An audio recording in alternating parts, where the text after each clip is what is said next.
Hello and welcome to the 45th episode of Jazzology presented by Savage Content.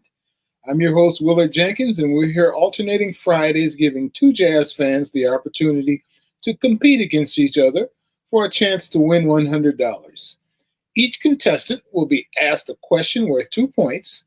If they're unable to answer correctly, their opponent will have a chance to steal the question for 1 point. We'll ask 10 questions, and at the end of the 10 questions, the person with the lowest score will get a bonus question for the opportunity to tie the score, no matter how far they're behind. If they're successful, the game will go to sudden death. The person in the lead at the end of regulation will go first, and each contestant will take turns trying to answer the sudden death multiple choice question until we have a winner. And now let's meet this week's contestants. Our reigning Jazzology champion is Ben Young, who has been involved in jazz since the early 1990s, programming on New York's WKCR, teaching at Jazz at Lincoln Center, and researching for publications of music across the spectrum of jazz. Ben is currently the director of the Jazz History Database at WPI in Worcester, Massachusetts, and is the author of the forthcoming biography, A New Energy: Cause and Consequence in the Musical Career of Cecil Taylor. Ben, you ready for your challenger? Yes, indeed. All right. Well, our challenger for this 45th episode of Jazzology is Charles Iselin, a New York-based jazz scholar and archivist. He is a founding member of Crossing Tones, a curator of the Phil Schaap Online Radio Archive, a former broadcaster at WKCR-FM in New York, and a regular member of the Hot Club of New York. Charles, are you ready to play Jazzology? I'm very excited to be here. All right. Well, let's get to today's Jazzology, and as our reigning champion, Ben goes first. Ben Young, you ready? Yes. All right. Well, Ben, the late alto saxophone master Lee Konitz made a late 1960s record called the Lee Konitz Duets for the Milestone label with a group of duo partners. Which of the following artists were not, I emphasize, were not part of that duo recording with Lee Konitz? Is it A, Joe Henderson, B, Dick Katz, C, Jim Hall, D, Elvin Jones, or E, Kenny Burrell? Oh, man. It's a good question and a good record, but I don't have much more to discuss. I think E, Kenny Burrell, was not part of that record. That's correct, and thus I guess the big smile when I mentioned Lee Konitz duet record. All right, Charles, you ready? I'm ready. Hopefully I get one like that one. Charles, name the bass player known as the Bulldog. Would that be A, Ray Brown, B, Calvin Hill, C, Ray Drummond, D, Charles Mingus, or E, Carlos Enriquez? It's an interesting one. I've heard a lot said and read a lot about Ray Brown, and I don't think I've ever heard him referred to as the Bulldog. Same with Charles Mingus. To me, he's more colloquially known as the Baron, but so that's not the Bulldog is not a name I would typically associate with him. If the remaining musicians that those two rule out, I think I'm going to have to go with Ray Drummond. That is correct. I guess you searched your brain and recalled Ray Drummond's physical presence. Yes. Came up with that one. Yes, it was Ray Drummond, who was known as the Bulldog. So, Ben, you're up next. Ben, name the former Miles Davis Band saxophonist who once led a 1970s band called Lookout Farm. Was that A, Steve Grossman, B, Carlos Garnett, C. Gary Bartz, D. Dave Liebman, or E. None of the above? You know, I'd never learned what that name means, but I guess one could still ask. I'm pretty sure that the leader was Dave Liebman. Answer D. Oh boy, we're batting 1,000 today. It was indeed Dave Liebman who led the band Lookout Farm. Charles, the great drummer and NEA jazz master Elvin Jones once led a trio that recorded the album Putting It Together for Blue Note Records. And that trio included Jimmy Garrison on bass and Who on saxophone. Was it A. Azar Lawrence, B. Dave Liebman, C. Joe Henderson, D. Joe Farrell, or E. Steve Grossman? Ooh, that's an interesting one. I don't think I've heard this album before. Although I'm going to go look it up after this. That sounds excellent, whoever the saxophone player is. Thinking through those musicians and the Blue Note label, I would have to lean towards Joe Henderson of those musicians as my answer. That is incorrect. So, Ben, you have an opportunity to steal the question. The great drummer and NEA jazz master Elvin Jones once led a trio that recorded the album Putting It Together for Blue Note Records that included Jimmy Garrison on bass and Who on saxophone. Was it A. Azar Lawrence, B. Dave Liebman, C. Joe Henderson, D. Joe Farrell, or E. Steve Grossman? And C. Joe Henderson has been eliminated. I'm pretty sure that that's that moment when Joe Farrell was the tenor player. So I'm going with D, Joe Farrell. Indeed, it was Joe Farrell. All right, Ben, it's your turn. You stole that point, and Ben is up 5-2. All right, Ben, in 1956, on the Duke Ellington Orchestra's famed Newport Jazz Festival performance of Diminuendo and Crescendo in Blue, featuring Paul Gonsalves' immortal tenor saxophone solo, who was the drummer in the Ellington Orchestra for that performance? Was it A. Louis Bellson, B. Sonny Greer, C. Dave Black, D. Sam Woodyard, or E. Rufus Speed Jones? Those are some great Ellingtonian drummers for sure. At that moment, I'm pretty sure it was letter D, Sam Woodyard, and you even get to hear Ellington call his name at the end of it. I'm going with D.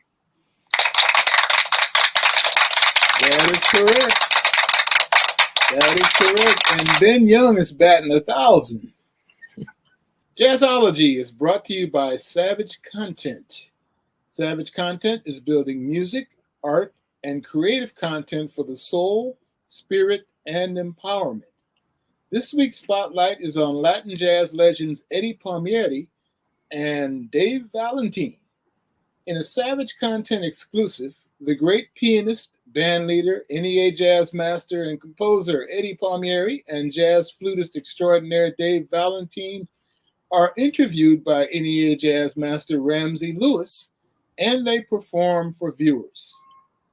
Visit Savage Content to watch these legends of jazz share stories and perform individually and as a group. The Savage Content YouTube channel is also home to past Jazzology trivia episodes, all 44 of them. A great place to test your jazz knowledge. Our Jazzology new record of the week is titled Our Mr. Jackson. It's the latest from Portland, Oregon-based pianist and educator Daryl Grant on Lair Hill Records. And now it's time to ask our Jazzology contestants our favorite question. Charles, how did you fall in love with jazz? Well, when I was young boy, probably about 8 or 9 years old, I first showed an interest in jazz, and my parents, who were both completely unplugged from the whole thing, went to the CD store and somehow, out of all the jazz CDs they could have picked out, bought me 2 CDs. One was John Coltrane's A Love Supreme. One was John Coltrane's My Favorite Things, and the other one was the best of Louis Armstrong's Hot Fives and Sevens. And somehow, while knowing nothing about jazz, they picked the two, just about the 2 best CDs they could have picked for me. And I listened to those and fell in love with them, and then sort of drifted away from it for a few years, and eventually returned to jazz after hearing the music of the great guitarist Django Reinhardt, who really made me appreciate music in a way which I hadn't learned to do before. And through the music of Django Reinhardt and Louis Armstrong and John Coltrane, and eventually meeting people like Ben Young and Phil Schaap at WKCR, I broadened my horizons and started collecting records, and discovered just how deep the rabbit hole goes and how much incredible music there is to enjoy. All right. Well, that sounds like a good story. Your parents hooked you up, and that's a good place to start. When your parents buy into your interests, it's always a good thing. All right, Ben, what is your latest jazz project? Since you've already answered that how you fell in love with jazz question, what's your latest project? What are you working on these days? Man, I'm continually working, always chiseling away on the Cecil Taylor book, and it's very close to completion. In the meantime, I've got a couple of records that are also in their last stages. I'm working for Rashid Ali's label Survival to put out the next couple of things in the Survival Reborn catalog, and hopefully they'll be out in the top of 24. I won't say anything more. There'll be surprises. All right. Well, great. We'll look forward to hearing that news. All right, Charles, you're up next. Are you ready? I'm ready. Charles, what was New York City's first across the board, and by across the board I mean on the bandstand and in the audience, racially integrated nightclub? Was it A, the Village Gate, B, Birdland, C, Minton's Playhouse, D, the Village Vanguard, or E, Cafe Society? Well, working through them, Birdland was a little bit later. That came in the late 1940s. Minton's Playhouse was around in the earlier in the 1940s, but that was up in Harlem, and I don't know if that was fully integrated.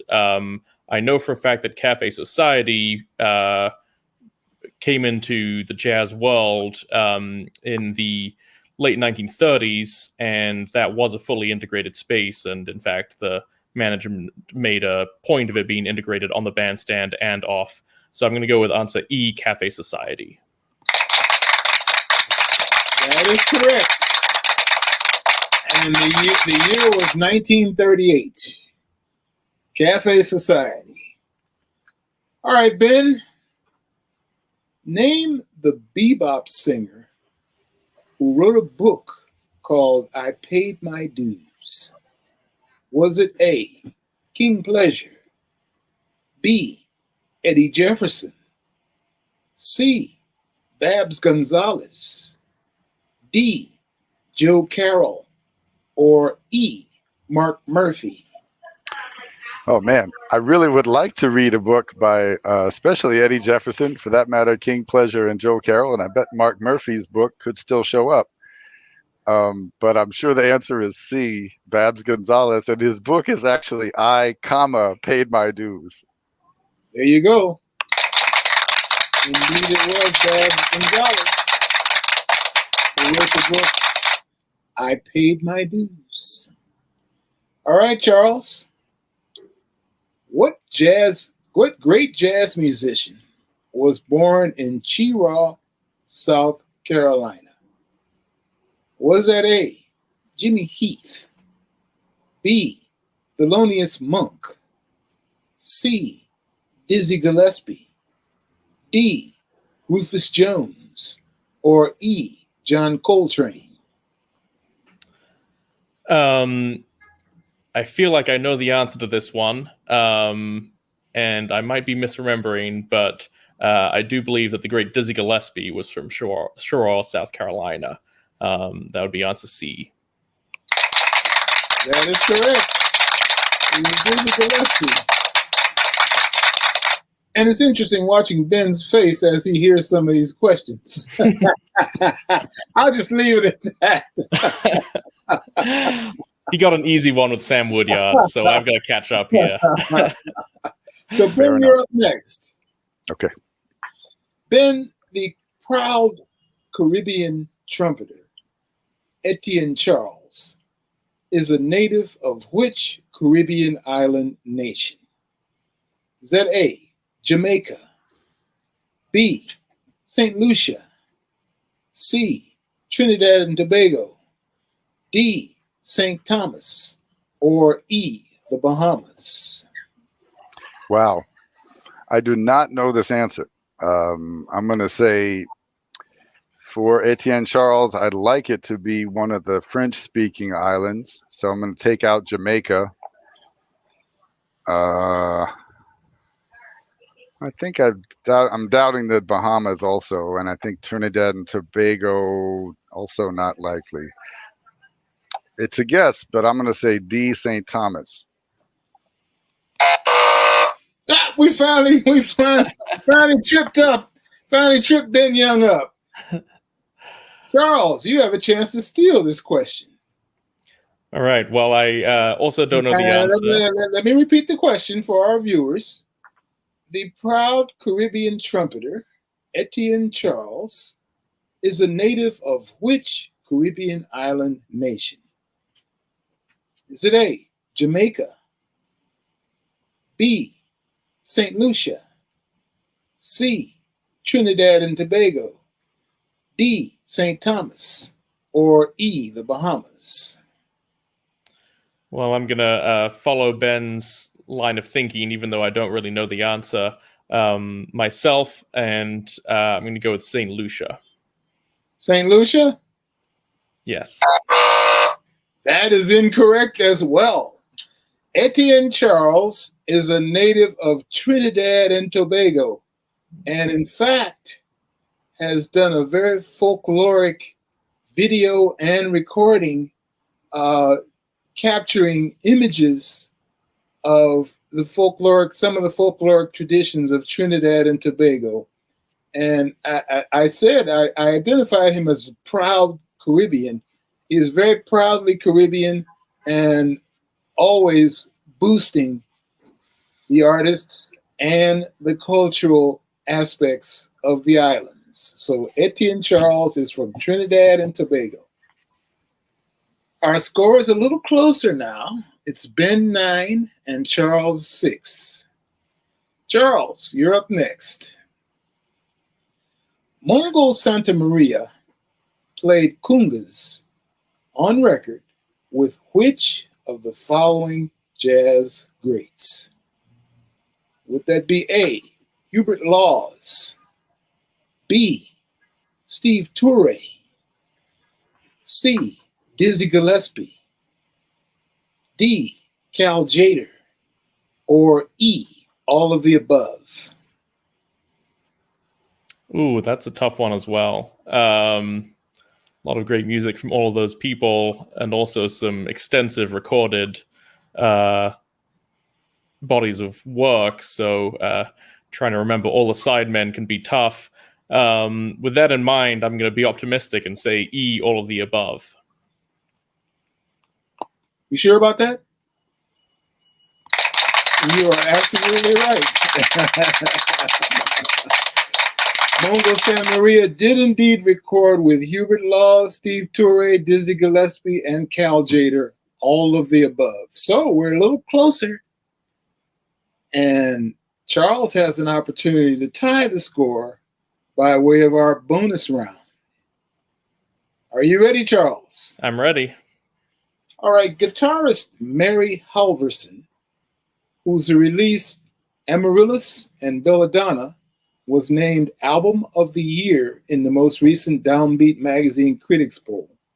Mary Halverson studied with which of the following educators? Would that be A, Anthony Braxton, B, Roscoe Mitchell, C, Mark Ribot, D, John Abercrombie, or E, Bill Frisell?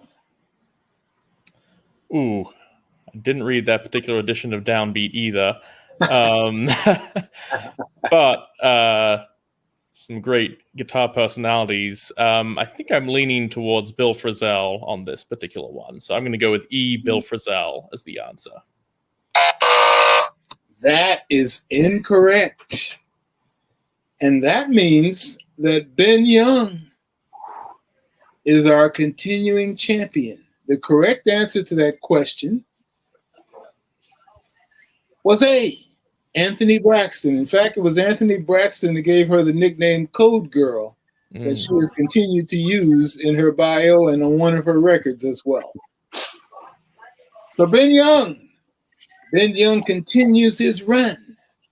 That was number 5, right, Ben? Or 4? How many is that? I think it was 4. 4, okay. Well, congratulations to Ben Young on winning the 45th episode of Jazzology. We encourage each and every one of you to try your hand and play Jazzology. And if anyone watching would like to become a contestant on Jazzology, click the link and simply fill out the form. You must be 18 years old or older to compete, and be sure to follow us on social media at Jazzology Trivia Show to get all the latest news and updates. Thanks so much to our reigning champion, Ben Young, and to our very worthy challenger, Charles Iselin. Thank you very much for having me. A couple of WKCR guys. and to everyone who joined us for our 45th episode of Jazzology today. Remember, you can check out Jazzology every other Friday at 2:30 p.m. Eastern Standard Time. And if you missed the show live, you can find the archive on the Savage Content YouTube channel. Thanks again, and we'll see you next time.